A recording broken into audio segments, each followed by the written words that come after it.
everyone, and welcome to Coffee and Tools. This week we're going to be doing table saws. Pretty cool. When you were a young fella, the old man probably gave you one of these, and this was like, you know, for working with wood. If you went upscale, you might have even gotten into one of these little units here, and that was okay for some real basic stuff. But you know what's really cool? If you're going to get into woodworking and do a little bit around the house, table saw. It's almost a must these days. So, welcome to Coffee and Tools, and hey, let's go take a look at a couple table saws and some basic features and just see what we have. All table saws, like this one here, come with some pretty basic components. A fence, a 10-inch blade, and a miter. Miter gauge in this case, like this one here, they're adjustable so you can cut different angles of material on these things. The 10-inch blade is pretty cool because they're on all the basic saws. This is a very low-end Ryobi saw, but it's very portable. I really liked it when I bought it because it was so light and it was portable, so it was easy to store. If you have a small spot, a garage, small workshop, whatever, and you're thinking about a table saw, this range or model here is really very strong, and they'll do a very good job. So let's just take a look at some of the cool features. They have these here which tell you, roughly what you're cutting for size. You can't go by this, so you need to measure off your blade and check what you're doing when you cut a piece of lumber on this guy. Same with the fence. You need a miter, get a miter gauge, well, get a square, and check to make sure you got 90 off the blade, this sort of thing. When you set these up, they're pretty good. Setup is important because once you get it set up and you really got it dialed in, you can cut wood over and over, and you don't have to worry about falling out. So that's basically the small saw. And after this, we're now going to go to, I guess, an intermediate or medium range in saws. But we're going to go after the Craftsman. There's a specific Craftsman model. We're going to take a look at it, and we had to repower this thing. And I think there's a few other fellows out there probably about the same saw. Right now, they're in the same fix. Craftsman doesn't have the parts for the saws anymore, so you got a problem. So let's see if we can solve it. Okay, if you by any chance you purchased this particular Craftsman saw, the problem here was at this point I bought the saw and I immediately found out the motor was gone, the armature in the motor was gone. So I checked out the serial numbers, checked in with Craftsman, direct parts, that kind of thing, and they don't have any motors or parts really for the saw anymore. The saw's not even that old, so it's kind of a shame. And I thought, I really like this particular table saw when I bought it because it has a lot of extra features of extensions and things that we'll show that a little bit later.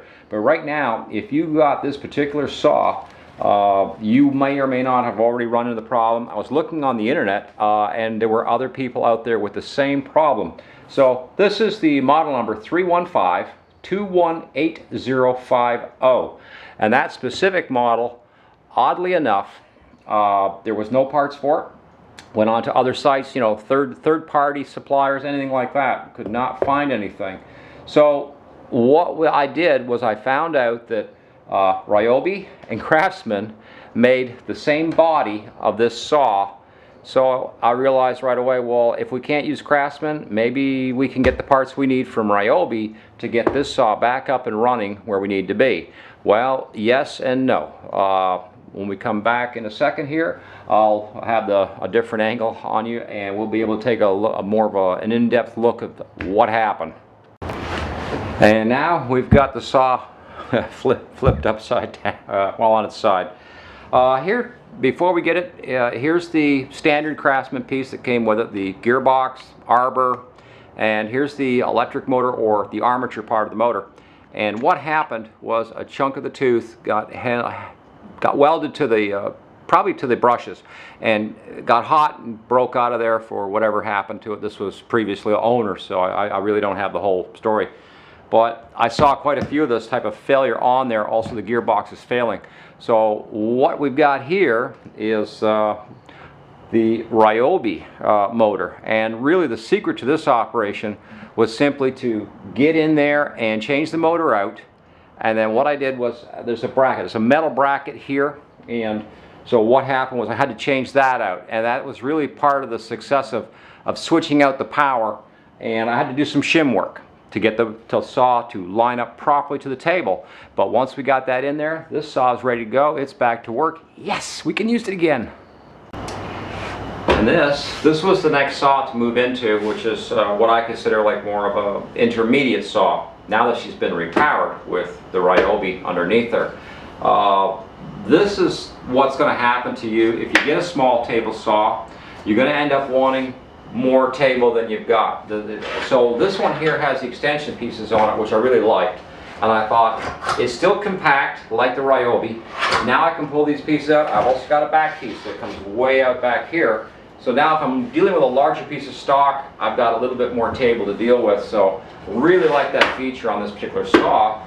And I also like where the stop button was on this one. And it was kind of a choice thing, because I'll turn it on right now. There, the stop button, right now the motor could be running. I can slap that and it's off. And I sort of like that as like a safety feature. So this is a very different blade. And I guess one of the shows down the road, we're going to have to sit down and discuss different blades for table saws, circular saws, that kind of thing, and get into blades. This is more of a cabinet type cutting blade. It only takes off a little tiny bit of meat when it cuts, and it has a very different design of teeth. It runs very smooth and it cuts very smooth, but it's like everything else in life, you have to sort of do trade-offs. So this blade cuts really smooth, but it cuts slow. You can't jam lumber through this particular blade. So if you're into more of a small cabinet or something you want a really nice cut on, this blade's going to give you better results. Which takes me back to something else about table saws in general. If you get a table saw and you're not happy with something about it, like it's not cutting right or it's not doing a very good job, any table saw, the blade is going to make the tool. A lot of times you'll find a good blade will make all the difference in the world to that table saw for you. So you might want to check that out. And then the next thing I want to talk about is a little square thing that Steve Ramsey did on his show a while back, and I decided to make one, so I just want to show that to you, and thanks, Steve. Okay, Steve Ramsey, you showed us how to make one of these, and I watched your video and I thought, you know, making the cube with a little square cube inside, I don't know if you can, take a good look at that. I thought, that's kind of pretty cool. And Steve says, hey, you just do it with a, you just do it with a drill press. It's not that hard. So I thought, I got to give it a shot. So Steve, this is your fault. My drill press was pretty happy about it. Yeah, I did a quick job, and we set it up and we did the cuts, just as you said. And I'll be darned, yeah, it's just like you said, Steve, it's kind of a crazy thing, but there's a square piece of lumber now inside these big round holes, and of course it doesn't want to come out. So that's pretty neat. So thanks, Steve, for the weird geometric whatever it is. What is this thing anyways? Good grief.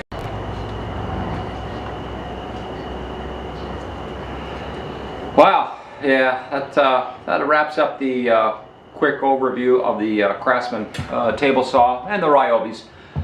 If you have a Craftsman like that, check around. See if you can find Ryobi parts that might cross over for you, because that might help you out. If we can't get the parts from Craftsman Direct, I believe they call themselves, on the internet or something like that, or check some other websites for parts, then the possibility is that you might want to take a look at Ryobi. There is good chances with it, and Ryobi apparently still has some pretty good parts out there. So that's coffee, and let's see, next week I think we're going to tackle the table, the table for the drill press. Let's take a look at that. A lot of guys are building a little work table that bolts up to the drill press, and I think it's a pretty cool idea. So we're going to make one, and we're going to look at some issues with it and see what we have to do to get it all straightened around and fixed. Until then,